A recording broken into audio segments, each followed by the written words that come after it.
Welcome back to today's news recap. We've got major updates from around the globe.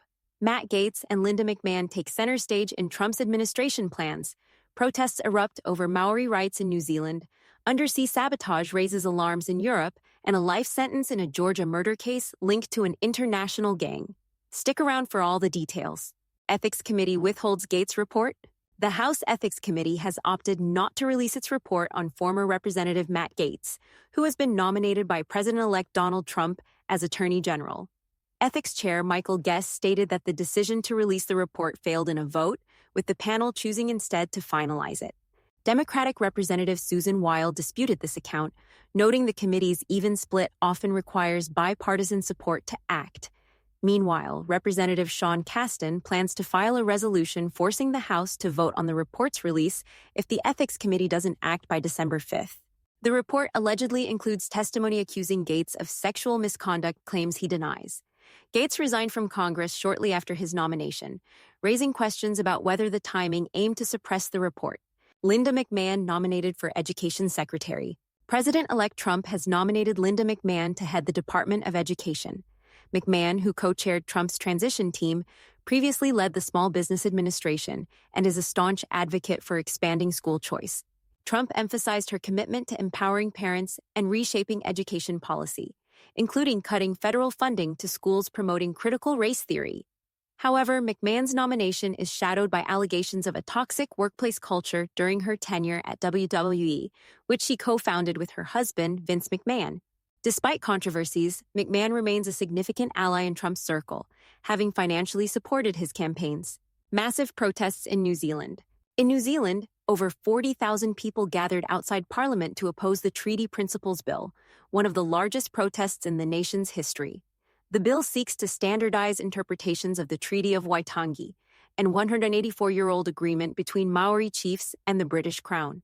Critics argue the bill undermines Māori rights and disregards historical injustices. ACT Party leader David Seymour, who proposed the bill, claims it ensures equal treatment under the treaty for all citizens. However, Māori leaders have condemned the measure as divisive and harmful to Indigenous self-determination. Prime Minister Christopher Luxon has assured protesters the bill won't become law. The debate over Maori rights continues to stir tensions, with the bill's next reading scheduled in 6 months. Severed data cable in the Baltic Sea. Germany and Finland are investigating damage to the undersea Sea Lion 1 data cable, Finland's primary link to Central Europe. The incident has sparked concerns of sabotage, especially given its proximity to the Nord Stream pipelines, previously targeted in attacks. Authorities suspect malicious actors amidst heightened tensions from Russia's war in Ukraine. While Finland's international data connections remain secure due to redundancy, the investigation underscores growing threats to European infrastructure. Germany and Finland released a joint statement, highlighting the volatility of the current geopolitical climate and the need to secure critical assets against hybrid warfare. Venezuelan immigrant found guilty of Georgia murder. Jose Ibarra, a Venezuelan immigrant with alleged ties to the Tren de Aragua gang, has been convicted in the murder of Georgia nursing student Laken Riley.